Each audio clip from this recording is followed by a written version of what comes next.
Tere tulemast kuulama podcasti Võitlejad, mina olen teie saatejuht Esmeralda Unt ja täna on minuga liitunud minu hea sõber Sebastian Jasinski. Tervist, Esmar, ja tere kuulajad. Aitäh, et sa oled siia minuga liitunud, see meie esimene siis episood sellest võimsast podcastist ja ma tahan tänada kõiki kuulajaid, kes hetkel kuulavad. Jah, väga, väga tore, et olete leidnud sellise podcasti. Ja Esmar nägi palju vaeva, et see teieni tuua ja loodame, et see töö kannab ka vilja. Ja et see töö, mis on läinud, et see podcast oleks hetkel siin, et saaksite kuulata, on mitmete kuude siis vältel toimunud ja on hästi palju takistusi olnud, eriti see koroona, mis on ikkagi väga palju plaane tuksi keeranud. Jah, olen nõus sellega, on tõesti. Koroona möllab praegu. Jah, on möllanud palju aega. Aga rääkida siis sellest, et miks selline podcast või milleks täpsemalt, et Eestis on väga palju podcaste nagunii, siis see podcast on pühendatud siis võitlussportlastele ja edukatele inimestele, kuna minu arust ei ole sellist podcasti Eestis ennem olnud. Ma ka ei ole tähele pannud. Et minu arust üldse nagu Eesti podcastid on sellised väga, kuidas öelda, osad on väga head, aga väga paljud on lihtsalt täiesti mõttetud. Me tahame, sa tahad teha ikkagi sellist head podcasti, mis jõuab kuulaja südamesse ka ikka. Täpselt, sest minu suur iidol on ikkagi Joe Rogan ja kui ma kuulan ta podcasti, siis ma tahan, see perfektsus, mis tal on podcastides, ma tahan seda ise ka nagu rakendada siia ja tuua sama tase Eestisse. Jah, meil on väga head podcasterid, ma võin vabalt ära öelda, on Tussisööd, mis on üks Eesti parimaid podcaste, Harimati Mustonen, Miikal Meemaa, nad oskavad seda teha, nad on perfektsel tasemel, aga ma arvan, et saab ka paremini. Üritame paremini, või sa üritad paremini teha. Vaata, meie mõttes, me oleme muidu, ennem tegime Prodera podcasti koos, üle siiamaani teeme, aga see on nii-öelda Esmari sooloprojekt ja kuna täna meil, ilmselt räägid ka sellest kohe, et hakkad kutsuma külalisi siia, aga täna olen nii-öelda mina sul abis natukene rääkida, et üksinda, täiesti üksi teha, nagu teeb Joe Rogan näiteks. Et kui sa tahad selle tasemeni jõuda, siis sa peadki natuke treenima ja praegu ma olengi nii-öelda sul abis, et siin ka vahepeal midagi kommenteerida, et seda mõtet võib-olla edasi viia ja jah. Ja, et see on selles mõttes huvitav. Aga mis selle podcasti mõte siis on see, et ma tahan rääkida inimestega, kes on siis edukad või sportlased, nende mitte selles mõttes kaamera tagusest elust siis, see, mis on nagu siis kardinate taga. Jääb kaadrist välja poole. Jah, et hästi palju räägitakse, et lihtsalt et mida sa sööd või kuidas su trennid on, seda minu arust nagu ei huvita, pigem on see, et mis on nagu mentaalne pool ja siis kuidas sa oled nagu sinna jõudnud ja seda ma tahan nagu ka inimeste käest välja uurida ja selgeks teha. Pluss, mis on, ma arvan, Eestis pole seda kordagi tehtud, on see, et ma tahan vähemalt kuus ühe korra teha siis matšide analüüse, kuna ma ütlesin, see on võitlusportlastele pühendatud, need, kes tegelevad boksiga, MMA-ga, tai-boksiga, judoga, maadlusega, vahet pole millega, see on neile pühendatud, siis ma toon nagu seda aspekti hästi palju ülesse. Ja ma arvan, et sa tood ka muid edukaid inimesi, on ju, nagu sa juba ütlesid, et tegelikult see podcast on nagu kõigile, et sa ei pea olema nagu ainult võitlussportlane, ma kindlasti soovitan kuulata, et Esmar on selline hea jutuga mees, talle rääkida meeldib ja ma arvan, et see podcast annabki talle võimaluse enda mõtteid siis teistele ka avaldada. Ja, et loomulikult, et vaatame, kuidas läheb, täpselt nagu mina areneb see podcast ja eks ole näha, et episoode ma üritan vähemalt 2-3 episoodi tuua, ehk nädalas 1-2, aga vaatame, kuidas läheb, et praegu on keerulised ajad, kõik teavad isegi seda. Ja ikka ma usun ka, et lubada ei saa veel midagi, aga ma arvan, et sa annad oma parima. Jah, et ma annan oma parima ja kõik sõltub teist, et kui palju te kuulate. Ja millest siis veel rääkida?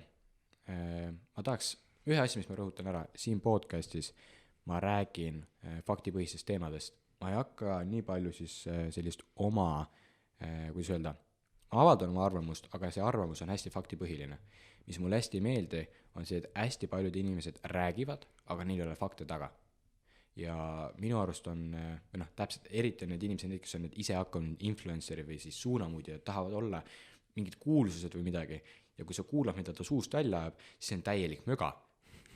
Ja siis tekib see küsimus, et kuidas sa oled siia saanud nagu üldse? Et kes sind kuulab või kes sind jälgib? et ehe näide, meil on praegu Ukrainas toimub sõda, ma olen näinud inimesi, kes Instagramis, neil on umbes 2-3 tuhat, 4 tuhat jälgijat, niinimetatud influencerid on, ja siis nad räägivad, et ei, et sõda ei toimugi ja Venemaa ei läinud kallale ja nagu absoluutselt mingit täielikku jama. nojah, nad ongi, on ju, need erinevate maailmavaadetega inimesed ja mõni ongi selline venemeelne inimene nii-öelda ja võib-olla elavadki, on ju, Venemaal mõned inimesed elavadki režiimi all ja nad ei teagi, mis praegu toimub. See episood on siis meil lindistatud 2. märtsil ja praegu see olukord ei ole väga ilus, mis seal toimub. Ja ma ei tea, kuna see episood välja läheb, on ju, sa oskad öelda umbes, kuna läheb, millal? Ei oska ausalt, ma arvan, et see läheb selle nädala lõpus, mis on siis 4., 5., 6. märts äkki midagi sellist. Et no ja ongi, et kuna meil praegu on selline väga nii-öelda kriisiolukord, mis Ukrainas toimub ja osad inimesed lihtsalt ei saa aru, et see, mis praegu toimub, on väga tõsine asi tegelikult ja see pole mingi naljaasi. Ei, see ei ole naljaasi, aga lihtsalt mis mind häirib ongi see, et inimesed räägivad, aga neid ei tee fakte selgeks ja siis teised inimesed usuvad, et ehe näide, ma arvan, kõik on lugenud Facebooki kommentaariumit või Delfi kommentaariumit näiteks, enamus, kes on, ütleme, mõistusega inimesed saavad aru, et see, mis seal toimub, on täielik katastroof.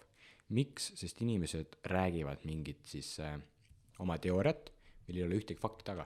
Ja siinkohal ma tahaksingi öelda, et kui te tahate saada usaldusväärset infot, siis ma ei saa aru, mis Facebooki kommentaariumitest teete. Kõige usaldusväärsem info muidugi tuleb, on ju, ilmselt otse sündmusallikalt, aga meil praegu kõige nii-öelda turvalisem viis on tarbida meediat, aga ka õigest meediat. Me ei saa kindlasti öelda, et meediast tuleb ka alati 100% õige info, aga lihtsalt praegu see ongi meie ainuke viis, kuidas sealt infot tarbida sellest, mis toimub seal. Ja loomulikult on see, et peab nagu leidma siis mitu meediaallikat, mida sa jälgid ja sealt panema pildi kokku. Ja see, mis ma tahtsin nüüd nagu võtta selle jutu kokku, see on see, et mina siin podcastis räägin fakte, vahet pole, mis teema siis on kas või poliitika, majandus, ongi sport või midagi, ma räägin fakte ja avaldan oma arvamust ja kui ma avaldan oma arvamust, siis ma ütlen ka, et see on arvamus. Et ma ei taha inimestele öelda, et ma räägin nüüd kogu podcast mingit arvamust ja et nüüd see ei olegi mingi tõsi või midagi, ei. Ma teen faktipõhiliselt asju ja nii see jääb, et see on nagu minu südametunnistusel, see on nagu, ma olen paika pannud, et see peab nii olema. Ja see on minu arust jumala aus, et ütled inimestele ka ära, et nüüd see on minu arvamus ja ärge, või kui te tahate võtta, siis te ei saa seda kindla tõepõhjaga võtta, aga mina arvan nii umbes, ja kui sa ütledki, et nüüd on fakt, on ju, ütled allikas umbes sealt kuskil leidsin uudistest, siis ongi väga hea viis, ma arvan. Ja ma soovin edu sulle sellel teekonnal. Tänud, et ma tahan tänada ka kõiki, kes on aitanud siin seda podcasti teha, sest inimesed võib-olla aru ei saa, et kui raske tegelikult on teha. Kui sa oled selline inimene, kes ei ole meedias ennem tuntud, siis sul on väga raske midagi teha. Et loomulikult need, kes on meedias tuntud ja nüüd saavad järsku oma mingi podcasti see, neil on lihtsam see loomulikult ja tavaliselt nad ei tooda nii head asja ka. Et mis mul meeldib tuua, on Andrei Sevakin. Nad tahtsid teha podcasti ja neil läks vist üle poole aasta, kui nad tegelikult said stuudio ja said hakata tegema alles. Ja milline rahastus neil on ja me räägime, et need mehed on juba ikkagi väga suurel siis neil on põhi all juba. Kuulsuse tasemel on nad ikka suured ja kui raske juba neil oli seda teha ja sellepärast ma tahan ka tänada kõiki. Aga rääkida siis veidikene üldiselt maailmas siis see Ukraina sõda spordile on huvitav näha, mis hakkab toimuma, kuna Ukrainas kõik Ukraina sportlased, nii boksjad, jalgpallur, kõik on ju hetkel rindel. Loodame kõike paremat, et nad kõik tagasi tulevad. Ja teises valguses, mis toimub Venemaa sportlastega, et sa praegu ütlesid Ukraina sportlased, aga Vene sportlased, minu teada päris paljud, või hästi palju ikka, mingi igasuguseid spordiliite ja olümpiakomitee ja kõik on keelanud Venemaa siis osalemised võistlustel. Või öelnud, et see on rangelt mitte soovituslik näiteks. Ja et loomulikult siin on see, et sporti ja poliitikat ei tohiks segada, aga me peame aru saama siit sellest faktist, või ütleme mitte faktist, vaid siis sellest ümbritsetud siis keskkonnast, et Venemaale tuleb siis teha elu kibedaks, et ta saaks aru, mis on siis, mida ta on tegelikult korraldanud, et kui minule paistis täiesti imelik, et sellises ühiskonnas, nagu me praegu oleme, saab üldse sõda toimuda, aga nagu näha on, siis Venemaa suudab kõike teha, üllatada meid. jah, ja ma ütleks siinkohal, et ma ei tea, kas me saame rääkida tervest Venemaast või me peame rääkima siin nende presidendist Putinist. jaa, ei, loomulikult, sest see ei ole inimeste sõda, see on puhas rikkurite ja need, kes on siis võimul, see on nende sõda. Et inimesed peavad aru saama, see on oligarhide sõda, see ei ole inimeste sõda, aga jah. Jääme ikka sporditeemadele, on ju. Ma tean, praegu sõda on selline hästi aktuaalne ja enamus vestlused, mis meil ka omavahel on olnud, tüürivad ikka sinna tumedamate teemade poole, millest praegu tahaks rääkida. jah, sest esiteks on see, et inimesed tahetakse hüsteeriat tekitada, aga on see asi. jah, aga minu arust üks hästi huvitav uudis, mille ma ka leidsin meediast, see on avaldatud 26. veebruaril, et rahvusvaheline laskesuusaliit, meil toimuvad nüüd Eestis toimub Otepääl laskesuusa MK-etapp ja seal ikka osalevad ka Vene sportlased, seal sarjas on osalenud. Ikka jah. Ja siis algne laskesuusaliidu otsus oli lubada Vene sportlastel osaleda, kui nad teevad seda nii-öelda neutraalse lipu alt. Ja ütleme nii, et spordimaailm ja ka ma usun oli suht selline, ei olnud rahul selle otsusega. Et see ei olnud nii-öelda õige, et pigem mitte lubada neil osaleda. Siis vist muudeti otsust niimoodi, et nad on nagu rangelt mitte oodatud. Et nad võivad tulla, aga nad ei ole oodatud. Ja siis minu arust öeldi siis ka ürituse korraldaja ütles, et nad pole oodatud. Ja nüüd Venemaa ei tulegi sinna võistlustele ka. No aga Venemaa pole ju ammu saanud enam oma lipu alt võistelda ju. Jaa, olümpial ka me nägime ja nad on selle Rocki nime all. Jah, et see on tavaline.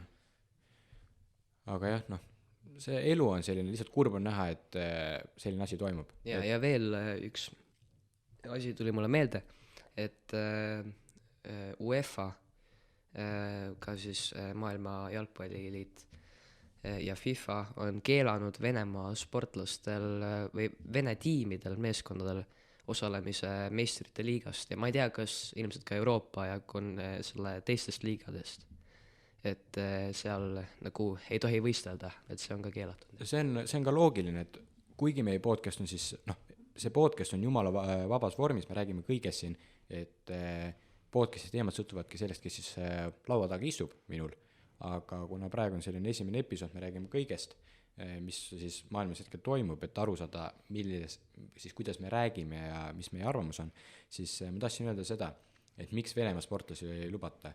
Ehe näide, Aleksandr Povetkin, Venemaa raskekaalu siis poksja, ütles ära, et tulebki sõdida, et ukrainlased on kõik natsid siis.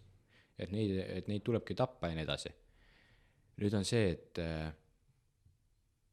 kui seda ütleb juba selline suur sportlane, siis tekibki see, et kui juba sportlane ütleb seda, siis hakkabki juba see, et okei, et me peame kogu Venemaa sportlased nagu, kuidas öelda, see ongi see, et kui üks keerab mingi jama kokku, siis peab nagu kõiki võtma. Ja nagu näha, need kõik Ukraina sportlased on rinde peal, Lomachenko, Jusakid, Klitškod on mõlemad ja ma ei tea neid nimesid, mulle nagu nad on ju raskekaaluvõistlu. Nad on poksjad kõik. Või poksjad, jah, ma ütlen, nii palju ei tea neid poksijaid. Ma natuke jagan seda spordiala, mitte nii väga.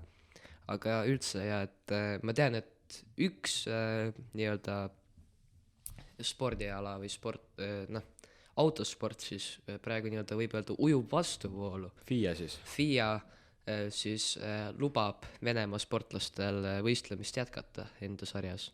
Et see on siis praegu Postimehe spordi uudis, mille ma leidsin. Meie ei ole need, kes ütleks, et kas see on õige või vale.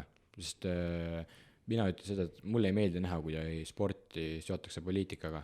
Sport on sport, aga lihtsalt kui sportlased hakkavad ise juba sinna sekkuma, siis tuleb teha nagu poliitikaga, nii et minu arust on tegelikult mingis mõttes on õige otsus, kui kõik Venemaa sportlased ära ja FIA tegi selle otsuse, aga tuletame meelde, kes on F1-s, ütleme, Venemaa sõitja praegu. ma ütlen, ma nime peast ei tea, aga Haasi tiimis. Haasi tiimis ta on, vot vahet ei ole, kes ta mul ei tule nimi meelde, aga tema isa on ka suur rikkur ja tavaliselt me teame, kes on suured rikkurid, on oligarhid siis. Ja sealt on ka see, et kuidas sa saad nagu lasta inimese võistelda, kui tema siis nagu suur toetaja siis, ütleme sponsor, on ise selle nagu Venemaa, ütleme Venemaa-Ukraina sõja siis üks algatajatest võiks öelda nagu. No me ei saa seda praegu tõepõhjaga öelda, aga no see on ka sinu arvamus. Ja see ei ole fakt, aga see on nagu, noh, kõik teavad seda, et ega Putin ise ei otsusta midagi seal Venemaal. Et seal on ikkagi need, kes otsustavad ja tavaliselt otsustavad Putin koos siis inimelt ministritega ja siis nende rikkuritega. Aga ma uurisin veel selle FIA nii-öelda autospordiliidu kohta, et nad nii-öelda lubavad siis võistelda, aga mitte siis nende oma riigi lipu ja sümboolika-alt ja see kehtib ka valgevenelastele, et nad on ka seotud sellega.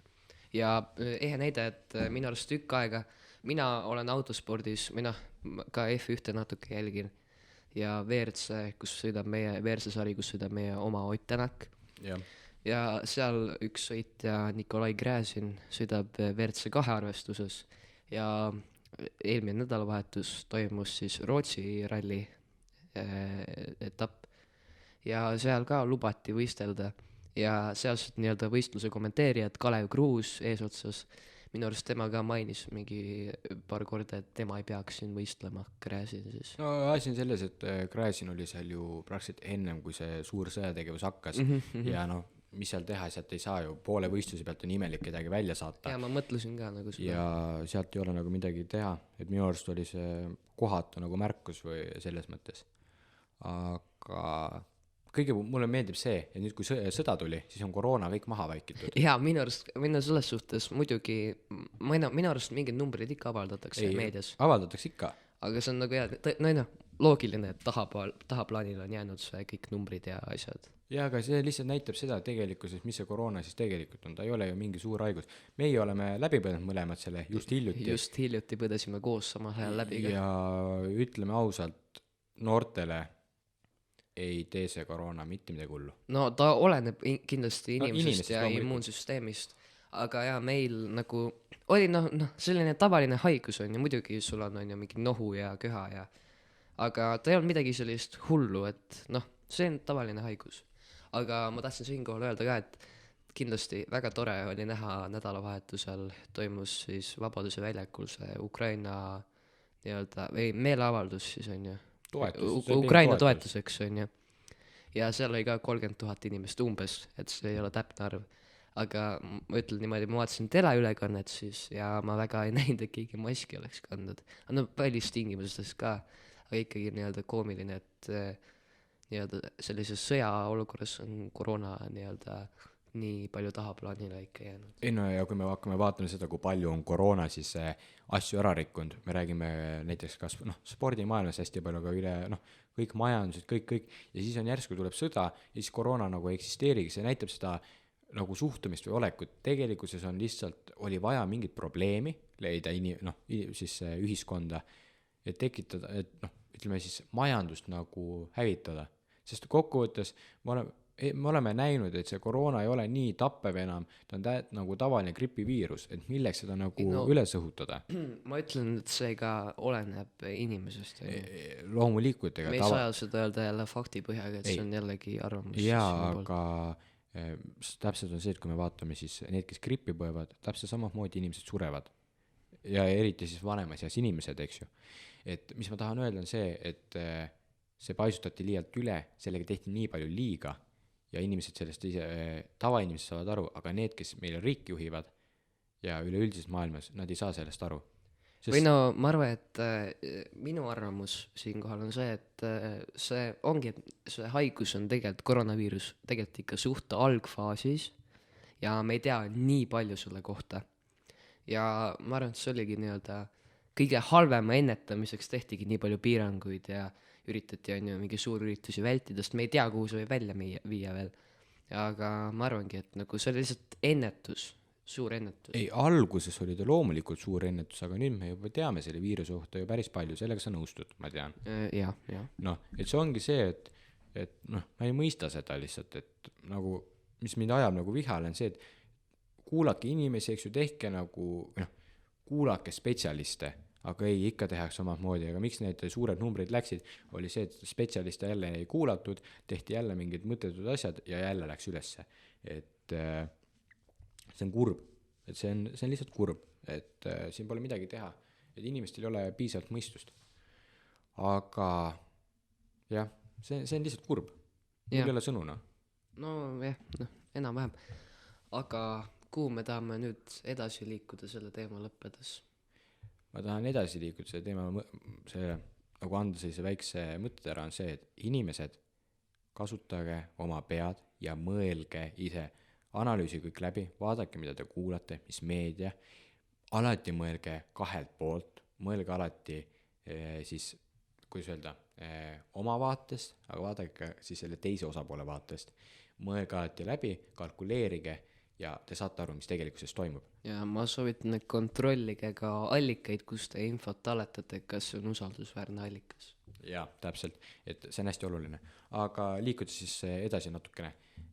Järgmine episood, mida võib oodata, võime ära öelda, et järgmine episood istub siin minuga teise siis laua otsas Jakob Vares, kes on siis Eestis judomeister, Euroopas on hästi kõval tasemel, top 50, kui ma ei eksi praegu. Ja meie vana hea sõber. Ta on hea sõber, ta oli kunagi meil koolivend ja tema tuleb hästi huvitav jutuajamine, et ta on noor sportlane siis ja mis ma selles podcastis on see, et ma kutsun hästi palju noor sportlasi, kuna minu arust neid ei hinnata piisavalt ja neid ei panna tähele. Minu arust on just see, sa pead tunnustama noor sportlasi, et need noored siis hakkaksid trenni tegema, mis on hästi palju, me näeme, et noored ei tee trenni puhta selle pärast, et seal ei ole nagu sellist eeskuju. Mida inimene vaatab, mida selline noor inimene vaatab, kui tal ei ole Eestis ühtegi sellist 20-30 aastast sportlast, ütleme, keda ta nagu jälgib. Näiteks Eesti jalgpalli, võtame Eesti jalgpalli näiteks, kes on meil sellist tugevat Eesti jalgpallurit, keda siis näiteks Eesti poisid siis näiteks nagu jumaldaks või nagu oleks iidol neile. Ma ütleks, et ikka leidub on ju mingi suuri nimesid, et näiteks on Tallinnas on ju Flora klubis ja Levadias. Aga ma ütlengi, et enamus on ju pealinnas ja mõned lähevad on ju ka välismaale, näiteks Rauno Sappinen läks just Florast välismaale. Ja ma ei tea täpselt, mis klubisse. Aga ikkagi nagu minu arust kõik Eesti noored jalgpallurid pigem vaatavad iidoleid nagu välismaalt, Eestist väljast. Ja põhjus on lihtne, sest Eestis ei ole tunnustatud neid sportlasi piisavalt. Kui sa, ütlen sulle ausalt, kui Eesti sportlasi räägitakse nendest rohkem, kutsutaksegi podcasti ja nii edasi, siis tekib ka nagu teadlikkus, mis on. Näiteks mulle hästi meeldib Eesti korvpallis siis, Henri Trell. Ma ei tea mitte midagi temast, nii kaua kuni ta tuli siis, läks Betsafe'is podcasti, rääkis seal juttu, 1,5 tundi kestis see ja mul hakkas see sportlane nii meeldima ja sealt peale ma hakkasin ka jälgima siis rohkem Eesti korvpalli siis. Ja see ongi see, et mis on ka Eesti viga on see, et Eesti spordiliit minu arust ei tunnusta piisav sportlasi. See, mis on siis, ütleme, selline kaalad ja see, eks ju, see selleks. Aga ma tahaksin ka kommenteerida. Tänapäeval noored ei vaata nii palju telekat ja ma ei usu, et need kaalad jõuavad nii palju nagu noorteni, aga just näiteks sellised asjad nagu podcastid ja ma ei tea, teedki midagi sellist nagu huvitavat, nagu sina üritad siin teha. See ongi viis, kuidas jõuda noorteni ja näidata neile neid sportlasi, kes on Eestis kõrgel tasemel. Jah, et me räägime, et meil on probleem, et noored ei käi siis, eks ju, trennis või midagi, aga me pole ise mitte midagi selle jaoks ka teinud. Ja see on selline probleem, mida mina üritan siin, või ma ei ürita seda otseselt, aga mingil määral äkki see, mis ma siin teen, aitab ka teisi noori. Ikka, ja ma loodan, sa jõuad kuhugi selle podcastiga ka. Aga tead, ma tahaks tänada sind, et sa tulid siia rääkima minuga, tulid appi, et see esimene episood saab nüüd üles panna. Järgmine episood tuleb veel lahedam, veel võimsam. varsti üritame ka teha nii, et te näeksite meid siis video vahendusel ja kõik, kes tahavad siis natukene aidata, siis andke oma tagasisidet, see aitab meeletult mind, et see podcast saaks areneda ja aitäh, et kuulasite. jah, ja kindlasti jälgige Esmarit ka Instagramis @esmarunt ja et sotsiaalmeedium ma panen kõik ülesse. ja ma kindlasti hoidke peal silma sellel noormehel. Tema enesekindlus on lausa hirmuäratav, võib öelda vahest. Hea tsitaat, mis tema kohta on öeldud. Ja Esmar, ma loodan, sa jõuad kuhugi selle podcastiga tõesti. Aitäh sulle, aitäh. Ja aitäh kuulamast.